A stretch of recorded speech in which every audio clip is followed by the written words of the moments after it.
Shalom, shalom peuple de Dieu, bien-aimés dans le Seigneur et vous tous qui me suivez. Que la paix du Seigneur soit avec vous, que la grâce du Seigneur soit votre partage, le partage de vos familles. Que Dieu vous fasse du bien. Moi c'est le pasteur Abraham Chibangu, je viens avec un message que le Seigneur a déposé sur mon cœur depuis le mois d'août. Durant tout le mois d'août, je n'ai fait que méditer sur ce message qui m'a beaucoup béni. Et j'aimerais aussi le partager avec vous. Et les sujets sur lesquels je vous propose de nous entretenir, c'est les suivants. Pour toi, ça sera différent. Pour toi, ça sera différent. C'est un thème que je pourrais partager avec vous en plusieurs séquences, mais aujourd'hui, je vais m'efforcer de l'introduire.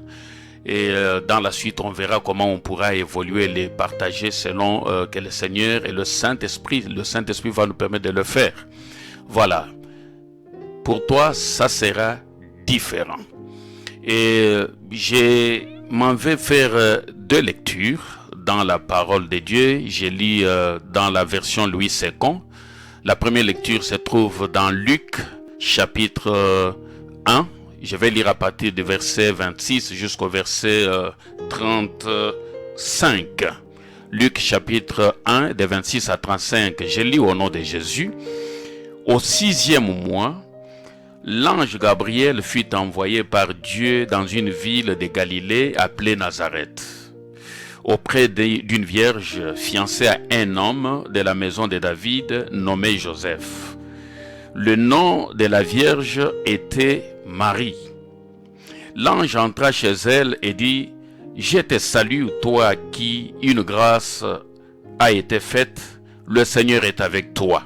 Verset 29. Troublée par cette parole, Marie se demandait ce que pouvait signifier une telle salutation. Verset 30. L'ange lui dit: Ne crains point, Marie, car tu as trouvé grâce devant Dieu. Verset 31. Et voici, tu deviendras enceinte et tu enfanteras un fils et tu lui donneras le nom de Jésus. Verset 32.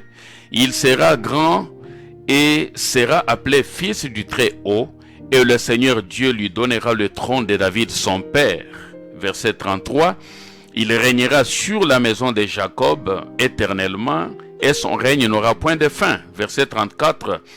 Marie dit à l'ange: Comment cela se fera-t-il, puisque je ne connais point d'homme? Verset 35. Et enfin, l'ange lui répondit: Le Saint-Esprit viendra sur toi, et la puissance du Très-Haut te couvrira de son ombre. C'est pourquoi le Saint-Enfant qui naîtra de toi sera appelé Fils de Dieu. Amen. La deuxième lecture que je vais faire pour nous se trouve dans Ésaïe chapitre 55 à partir du verset 8. Ésaïe 55 à partir du 8e verset. La Bible nous dit: Car mes pensées ne sont pas vos pensées, et vos voix ne sont pas mes voix, dit l'Éternel. Autant les cieux sont élevés au-dessus de la terre, autant mes voix sont élevées au-dessus de vos voix, et mes pensées au-dessus de vos pensées. Comme la pluie et la neige descendent des cieux et n'y retournent pas sans avoir arrosé, fécondé la terre et fait germer les plantes, sans avoir donné de la semence au semeur et du pain à celui qui mange, ainsi en est-il de ma parole qui sort de ma bouche. Elle ne retourne point à moi sans effet, sans avoir exécuté ma volonté et accompli mes desseins. Amen. Frères et sœurs, nous parlons sur « Pour toi, ça sera différent ». C'est un thème assez vaste, mais comme je le disais en introduction, je vais essayer juste de l'entamer, de l'introduire, et on verra comment le Saint-Esprit va nous conduire à partir de là. Est-ce que vous reconnaissez que vos pensées ne sont pas toujours alignées sur les pensées de Dieu? Que ce que vous pensez, ce n'est pas toujours ce que Dieu pense? Est-ce que vous pouvez reconnaître avec moi que les voix de l'homme ne sont pas toujours égales aux voix de Dieu? La Bible nous dit qu'autant les cieux sont élevés au-dessus de la terre, autant les voix de Dieu sont élevées au-dessus de nos voix, et les pensées de Dieu sont élevées au-dessus de nos pensées. Je me souviens toujours d'une fois, j'étais un peu coincé financièrement et je me demandais comment j'allais résoudre un problème. Alors que je me disais, bon voilà, quand on va me payer à telle date, je vais résoudre ce problème. Mais arrivé à l'église ce dimanche-là, contre toute attente, je trouve un frère qui se tenait à la porte, comme s'il m'attendait. Il me dit, Pasteur Abraham, j'ai quelque chose ici pour vous. Le Seigneur m'a mis à cœur de vous remettre ceci. Je prends, je le bénis. Et quand j'ouvre l'enveloppe, je trouve que c'était exactement le montant dont j'avais besoin pour résoudre le problème que j'avais. Vous comprenez? Alors que moi, je m'attendais à résoudre ce problème par une autre voie, Dieu avait prévu de les résoudre autrement. Combien de gens passent à côté de leur bénédiction, de leur délivrance, tout simplement parce qu'ils ont déjà un schéma préétabli. Ils ont des idées préconçues sur comment Dieu va résoudre leurs problèmes. Et c'est ce qui a failli faire rater Anaman, le Syrien, ce général syrien, vous vous en souviendrez dans 2 Rois chapitre 5, qui était venu auprès du prophète Élisée. Élisée lui dit, va plonger 7 fois dans les eaux du Jourdain. Lui dit, mais c'est pas possible. Il se retourne, il commence à partir en se disant, mais comment? Est-ce que dans mon pays, là-bas, il n'y a pas des eaux? Il n'y avait pas des eaux. Il commence à énumérer les différentes sources d'eau qu'il y avait dans son pays. Pourquoi je dois venir me jeter dans les eaux du Jourdain? Est-ce qu'elles sont plus propres que les eaux de mon pays? Il s'en va. Écoutez bien ce qu'il dit. Il dit, moi j'ai pensé que le prophète allait sortir. Il est venu de chez lui avec une pensée préconçue. Je pensais que le prophète allait sortir. Il allait agiter la main sur la plaie, la peau du lépreux pour les guérir. Voilà comment, selon lui, sa guérison devait intervenir. Mais le prophète lui dit non, c'est pas comme ça. Va te laver dans les eaux du Jourdain, plonge là-dedans cette fois et tu seras pur. Jusqu'à ce que, pour être bref, il a obéi, il a obtempéré et il a été purifié. Je voudrais dire à quelqu'un, c'est le message que le Seigneur a déposé dans mon cœur pour quelqu'un, que tu as un problème. Je ne sais pas par quoi tu es en train de passer. Mais Dieu ne va pas résoudre les problèmes selon tes propres pensées, selon le schéma que tu t'es déjà fait dans ta tête. Il va résoudre ça d'une manière qui va te surprendre. Lorsque l'ange Gabriel arrive auprès de cette jeune fille, Marie, qui n'avait ni prié, ni jeûné, ni rien demandé, puisque l'ange lui dit d'ailleurs qu'une grâce t'a été accordée de la part du Seigneur. Et entre parenthèses, je rejoins là ce que notre papa est en train de dire ces jours, c'est le message du moment. Si Dieu ne te localise pas, toi cherche à localiser Dieu. Amen. Marie a été tout simplement localisée. C'est une grâce qui n'arrive qu'une seule fois, qui n'est arrivée qu'une seule fois dans l'histoire de l'humanité, puisqu'il n'y aura plus jamais une vierge qui va concevoir sans le concours d'un homme.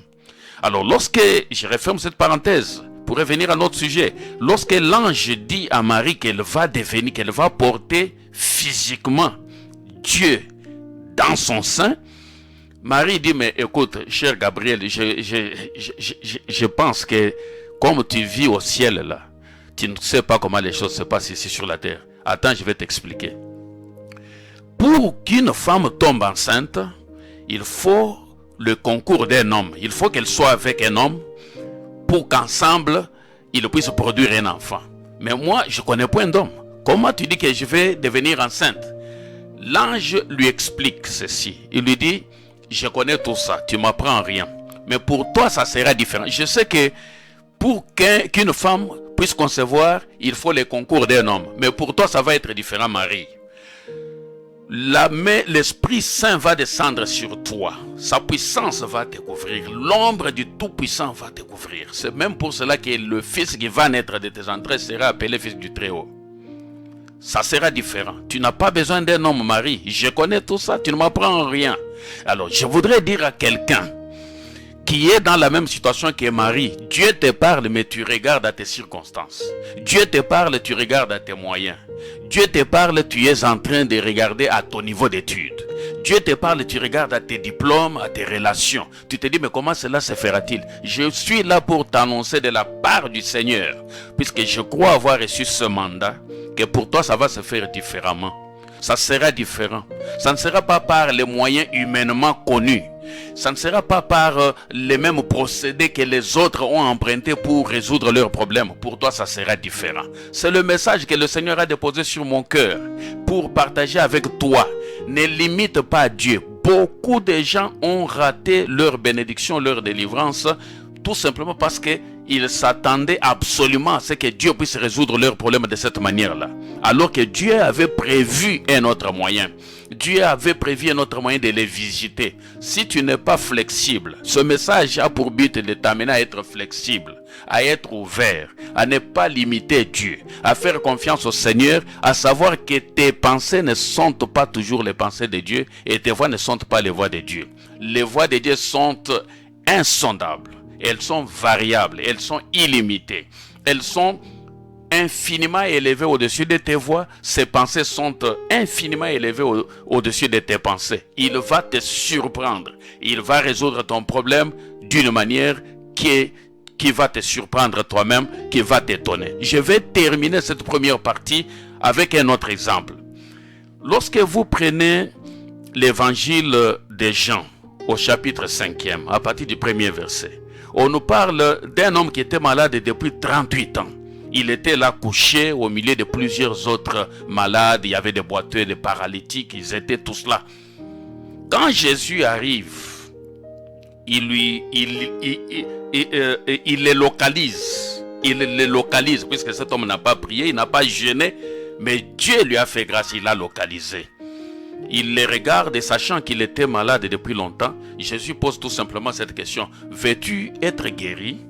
Écoutez ce que l'homme lui dit. Seigneur, j'ai l'impression que tu ne sais pas comment les choses se passent. C'est comme Marie. Hein? Assois-toi ici. Amenez-lui une chaise. Amenez-lui une chaise. On amène une chaise au Seigneur Jésus. Ça, c'est moi qui l'ai dit. Hein? Ça ne s'est pas passé comme ça. Assois-toi, Seigneur. Je vais t'expliquer comment les choses se passent ici. Ici, autour de cette piscine, pour qu'un homme soit guéri, il faut d'abord qu'un ange descende du ciel. Et cet ange vient de temps en temps. Ce n'est pas tout le temps qu'il est là. Lorsqu'il vient et qu'il agite l'eau, le premier qui plonge dans l'eau obtient sa guérison, sa délivrance. C'est ça. Mais moi, je n'ai personne pour faire cela pour moi, pour m'aider à plonger dans l'eau. Chaque fois que j'essaye de le faire, après que l'ange ait agité l'eau, un autre il plonge avant moi et je rate ma guérison, ma délivrance. Donc tu vois, tu n'étais pas au courant, je viens t'informer. Jésus, sans tenir compte de tout cela, il lui dit tout simplement, lève-toi, prends ton lit et marche. Alléluia. Jésus lui dit tout simplement que je sais que pour être guéri autour de cette piscine, il faut qu'un ange vienne, qu'il agite. Tout ça, je le sais. C'est moi qui ai créé les anges, c'est moi qui ai créé les eaux. Mais pour toi là, ça va être différent. Alléluia. Pour toi, ça va être différent. Allez, lève-toi, prends ton lit et marche. L'homme, sans douter, il se lève, il prend son lit, il commence à marcher. Tout le monde le regarde, il part. Mais comme les autres étaient là, ils s'attendaient toujours à ce que l'ange, ils attendaient l'arrivée de l'ange. Une arrivée hypothétique de l'ange pour venir agiter l'eau pour qu'ils y plongent afin d'obtenir leur guérison. Ils ont regardé Jésus en train de partir. Personne n'a bronché, personne ne s'est jeté sur Jésus pour dire, comme tu l'as guéri, Seigneur, guéris-moi aussi. Rien du tout. Ils l'ont laissé partir. Ça, c'est un des plus grands obstacles à la délivrance, à la guérison.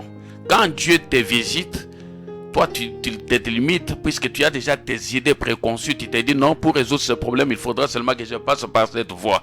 Dieu a des voies insondables. Beaucoup ont raté leur délivrance, leur guérison à cause des idées préconçues, des schémas préétablis, à cause de ce qu'ils se sont déjà fait comme idée, de la manière dont ils vont sortir de leurs difficultés, de leurs problèmes. Pour toi, ça sera différent.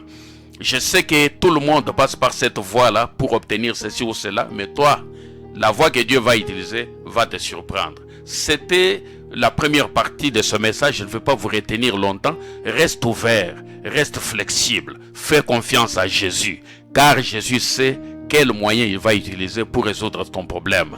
Est-ce que tu peux fermer tes yeux et prier avec moi?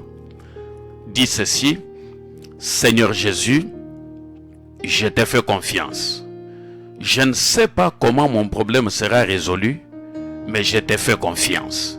Utilise les voies qui te sont propres, utilise les moyens qui t'appartiennent à toi pour résoudre mon problème, pour résoudre mon cas.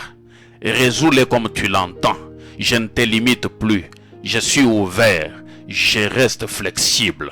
J'accepterai les moyens que tu vas utiliser pour me bénir. Merci Seigneur Jésus. Merci car tu m'aimes. Gloire à toi Jésus. Amen. Amen. C'était le pasteur Abraham Chibangu. Que Dieu vous bénisse. Et si le Seigneur le permet, je reviendrai encore avec d'autres exemples pour édifier votre foi et pour vous montrer que votre cas sera résolu différemment. Que Dieu vous bénisse. Ciao, ciao. À la prochaine. Merci.